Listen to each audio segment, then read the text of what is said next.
اللہ کا نبی ہے، نبی کا بیٹا ہے، نبی کا پوتا ہے، نبی کا پڑپوتا ہے، خود نبی ہے. دعویٰ یہ ہے کہ میری محبتیں صرف اللہ کے لیے ہے، میرا پیار صرف اللہ کے لیے ہے. جب اس مقام پہ آ کر حضرت یعقوب نے اپنے پیار کو تقسیم کرنے کی بات کی، رب نے امتحان لینا شروع کر. یہ میری اور آپ کی اوقات نہیں ہے. یہ جو خدا کے محبوب بنتے ہیں یہ خدا کا ان کے ساتھ معاملہ ہوتا ہے. یہ بات طے ہے جو جتنا جس کے قریب ہوتا ہے اتنا ہی اس کی ذمہ داریاں بڑھ جایا کرتی ہے. اس حوالے سے امتحان اور آزمائش شروع ہوگی. میں اسے جدا نہیں دیکھ سکتا، میں غمگین ہو جاتا ہوں اور مجھے ڈر ہے اسے بھیڑیا نہ کھا جائے. تو یہ بات اس لیے کہی تھی کہ جس علاقے میں بھائی حضرت یوسف کو لے جانا چاہتے تھے وہاں بھیڑیے بہت زیادہ ہو گئے. اب کچھ علاقے ہوتے نا جتنے کتے بڑے ہو گئے، انہیں سمجھ آتے تو وہ بھیڑیے بہت ہوا کرتے تھے. اس لیے باپ نے کہا کہ مجھے ڈر ہے اسے کوئی بھیڑیا نہ کاٹ لے، کوئی بھیڑیا اسے نقصان نہ پہنچا دے. ایک تو یہ بات ہے. وہ علاقہ کون سا ہے؟ اردن. آج بھی یہ کرۂ زمین پہ ملک موجود ہے. اردن اس کا نام ہے، آپ کے پڑوس میں ہے اردن کے علاقہ میں وہ جگہ ہے، وہ میدان ہے جہاں وہ کھیلنے کے لیے جانا چاہتے تھے. حضرت عزیز وقت حضرت یعقوب جانتے تھے کہ اس لوکیشن میں، اس ایریا میں، اس جگہ پہ بھیڑیے زیادہ ہوتے ہیں. ایسا نہ ہو کہ بڑے بھائی کھیل کود میں مصروف ہو جائیں، اپنی رنگینی میں گم ہو جائیں، اپنے انجوائے میں مصروف ہو جائیں اور یہ چھوٹا بیٹا کہیں الگ تھلگ ہو جائے اور کوئی بھیڑیا اسے نقصان نہ پہنچائے. ایک تو اس بنا پہ انہوں نے کہا تھا. حضرت عزیز وقت دوسری بات بھی سن لیجیے. تفسیر والوں نے مفسرین نے لکھا ہے اس کے پیچھے ایک اور راز بھی تھا کہ حضرت یعقوب علیہ السلام نے کچھ دن پہلے ایک خواب دیکھا تھا. توجہ چاہتا ہوں، میں بات سے کر رہا ہوں کہ بیٹوں سے کہہ رہے ہیں اسے بھیڑیا نہ کھا جائے. اس طرف جا رہا ہوں. حضرت یعقوب علیہ السلام نے خواب دیکھا تھا کہ میں پہاڑ پہ کھڑا ہوں، میرے سارے بیٹے وہ نیچے ہیں، حضرت یوسف بھی نیچے ہیں، بیٹے بھی سارے نیچے ہیں. ایک وادی کا ماحول ہے، وہاں کھڑے ہیں. حضرت یعقوب خود پہاڑ پہ کھڑے ہیں اور حضرت یوسف بھی کھڑے ہیں. حضرت یعقوب نے یہ منظر دیکھا تھا. اور توجہ چاہتا ہوں، حضرت یعقوب نے یہ منظر دیکھا تھا. 10 بھیڑیے آئے اور حضرت یوسف کو کھانے لگے. 10 بھیڑیے آئے اور حضرت یوسف پہ ٹوٹ پڑے، ان پہ حملہ کرنے لگے. انہیں 10 بھیڑیوں میں سے آخر ایک بھیڑیا آگے بڑھا جس نے باقیوں کو الگ کیا، یوسف کو بچانے کی کوشش کی. حضرت یعقوب دیکھ رہے ہیں. اس کے بعد یہ منظر سامنے آیا. زمین کھل گئی. میرا یوسف زمین کے اندر چلا گیا. خواب میں دیکھتے ہیں 3 دن زمین کے اندر چھپا رہا. 3 دن کے بعد یوسف سطح زمین پر ظاہر ہوا. چونکہ یہ خواب اپنی آنکھوں سے دیکھ چکے تھے اس لیے یہ نہیں کہتے کہ تم بھیڑیے ہو. اخاف ان یاکلہ الذئب، مجھے ڈر ہے اسے بھیڑیا نہ کھا جائے. حضرات اسی وقت اور تفسیر روح المعانی نے اس مقام پر ایک جملہ جو امت کے حوالے کیا ہے وہ اہل ذوق اور اہل علم کے لیے میں پڑھنا ضروری سمجھتا ہوں. تفسیر روح المعانی والے نے اس مقام پہ لکھا ہے لأن الانبیاء علیہم السلام لمناسبتہم الطابہ بعالم الملکوت تکون واقعاتہم بعینہا واقعہ. علامہ آلوسی نے تفسیر روح المعانی میں لکھا ہے جو لوگ اعتراض کی دنیا میں رہتے ہیں اور جو لوگ چنا کے ماحول میں رہتے ہیں اور جو لوگ objection تلاش کرتے رہتے ہیں وہ یہ سمجھتے ہیں اس تفسیر کا مقام کیا ہے، تفسیر لکھنے والے کا مقام کیا ہے. ان کے لیے میں بات کر رہا ہوں. علامہ آلوسی نے تفسیر روح المعانی میں لکھا ہے کہ اللہ نے نبیوں کو یہ عزت عطا کی ہے کہ جو واقعات آنے والی زندگی میں آنے والے ہوتے ہیں ان نبیوں کا چونکہ عرش کے ساتھ رابطہ ہوتا ہے اس کی برکت سے آنے والے واقعات کو پہلے ہی دیکھ لیا کرتے ہیں.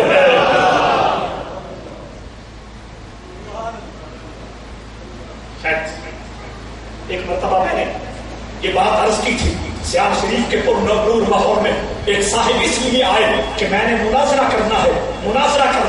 کس بات پہ مناظرہ کرنا ہے کہ قوالی نہیں سننی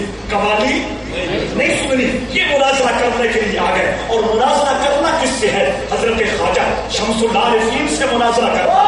وہ قوالی سنتے ہیں. میں دلیل سے انہیں مطمئن کروں گا کہ قوالی سننا جائز نہیں ہے. شام کا وقت تھا، تشریف لائے. لوگوں نے کہا صبح ملاقات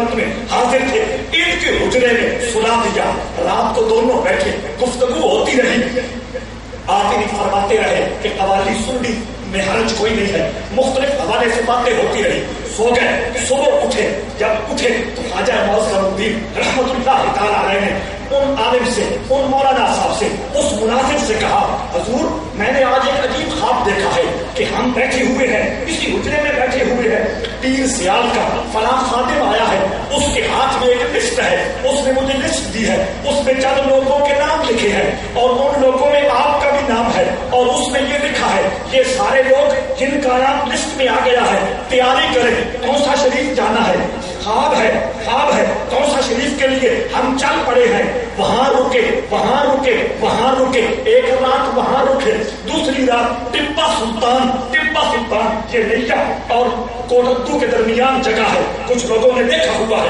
ٹپا سلطان وہاں رکے ہیں، دوسری رات وہاں قیام کیا ہے، جب سحری کا وقت ہوا، یہ خواب سنا رہے ہیں، جب سحری کا وقت ہوا ہم سب لوگ جاگے ہیں، نفل وغیرہ پڑھ کے پیر سیال نے فرمایا نیرو قوال کا نام ہے، اسے بلایا جائے، جناب مولانا صاحب وہ قوال آ گیا ہے، اس نے اپنا ساز طبلہ سیدھا کیا ہے اور اس نے پھر ان ساز اور طبلوں کو اپنی کرشماتی انگلیوں سے جب سجانا شروع کیا ہے، ماحول میں ایک عجیب رنگ آ گیا ہے، عجیب سوز و گداز کی کیفیات کا چمن ہو گیا ہے، اندر کی دنیا میں ایک عجیب قیامت برپا ہو گئی ہے، اور حضرت صاحب پھر کیا ہوا، اس نے فارسی کلام شروع کیا، مولانا جامی رحمت اللہ تعالی علیہ کی فلاں نعت پڑھنی شروع کی، جب وہ اس شعر پہ پہنچا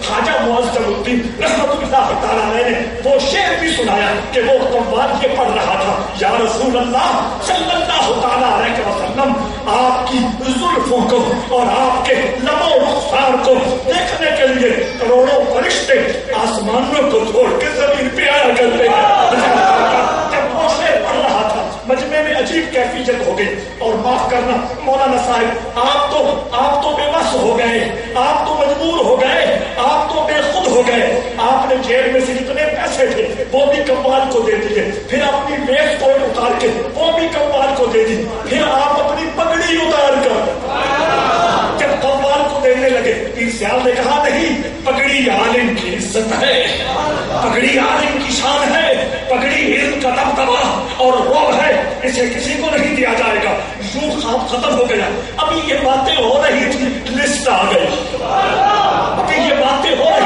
لسٹ آ گئی، مولانا صاحب کا نام موجود، باقی نام بھی سارے موجود، واقعی تیاری ہو گئی، سفر شروع ہو گیا، ٹپا سلطان آ گیا، وہ محفل جم گئی، وہ غزل پڑھی گئی، اور مولانا اپنی پگڑی اتارنے کے لیے بیدار کھڑے ہو گئے، وَأَخَافُ أَن يَأْكُلَهُ الذِّئْبُ،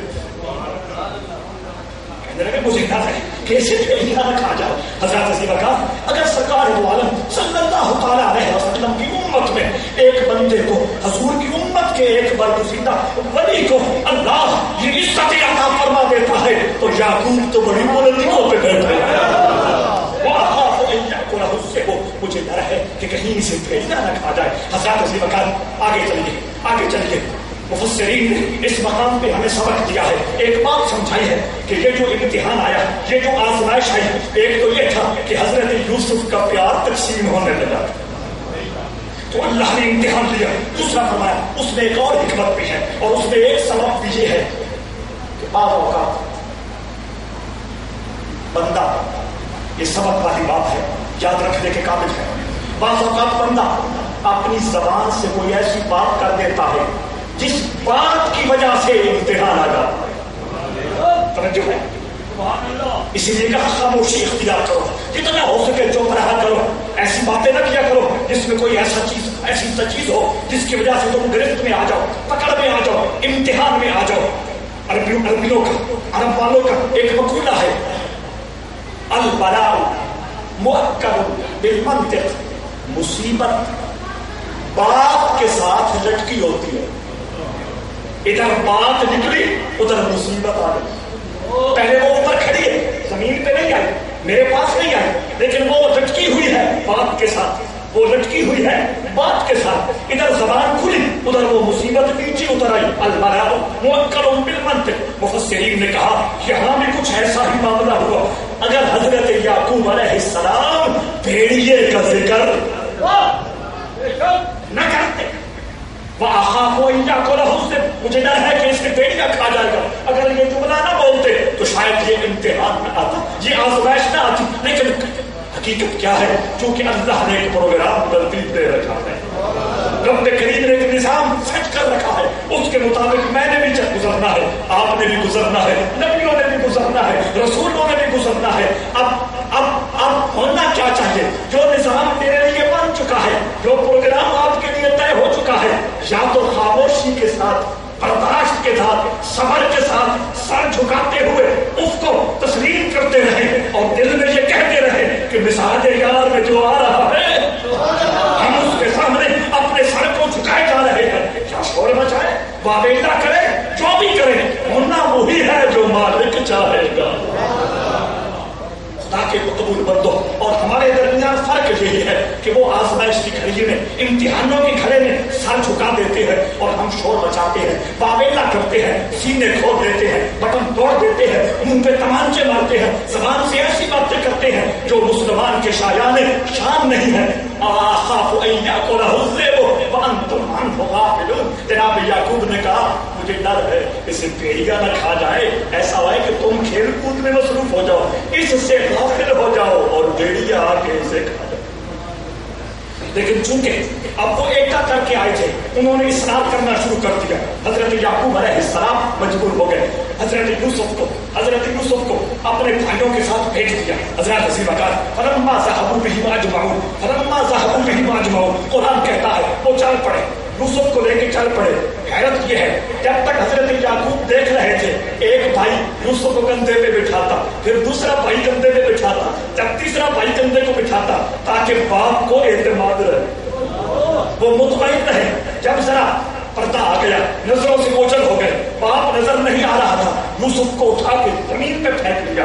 دوسرے بھائی کی طرف حضرت یوسف دوڑے, اس نے بھی دھکا دے دیا. تیسری کی طرف دوڑے, اس نے بھی دھکا دے دیا. حضرت یوسف علیہ السلام کی آنکھوں سے آنسو روا ہو گئے, لیکن کیا کرتے, کچھ نہیں کر سکتے تھے. انہوں نے دوڑ لگانی شروع کر دی. یہ بچپنے کی کیفیت میں ہے. کچھ لوگوں نے لکھا 12 سال کی عمر کے ہیں, کچھ لوگوں نے کہا 17 سال کی عمر میں ہے. بہرحال یہ بات طے ہے ابھی بالغ نہیں ہوئے تھے, نابالغی کا وقت ہے. اور وہ بڑے بھائی, شاہزور بھائی, طاقتور بھائی, وہ دوڑتے جا رہے ہیں, ان کو ساتھ ملانے کے لیے بھی تیار نہیں.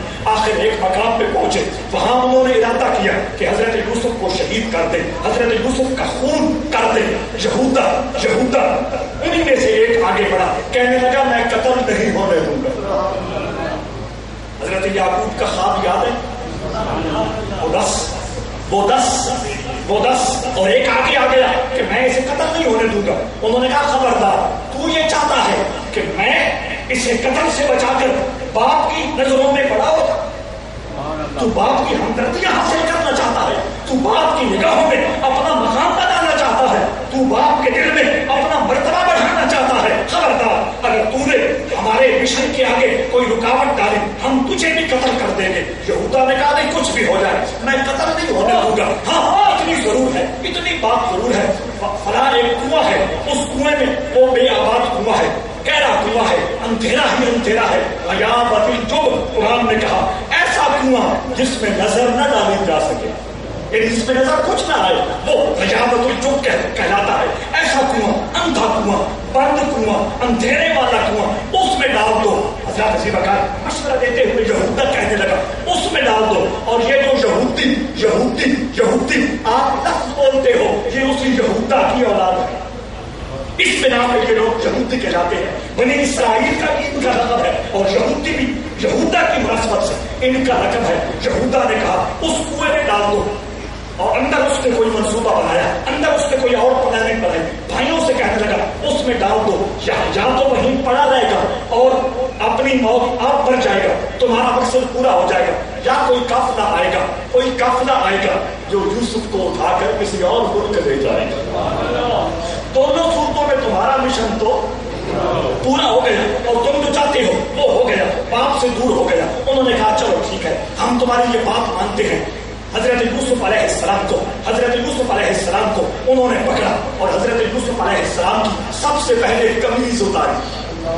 بات قمیض سے شروع ہونے والی ہے. اس پہ میں نے دوستوں کو کچھ ساتھ لے کے چلنا ہے اور کئی نصیحتیں, کئی درس, کئی سبق اس قمیض سے ہمیں ملتے ہیں, کیونکہ یہ عام قمیض نہیں ہے, یہ عام قمیض نہیں ہے, یہ اللہ کے نبی کی قمیض ہے.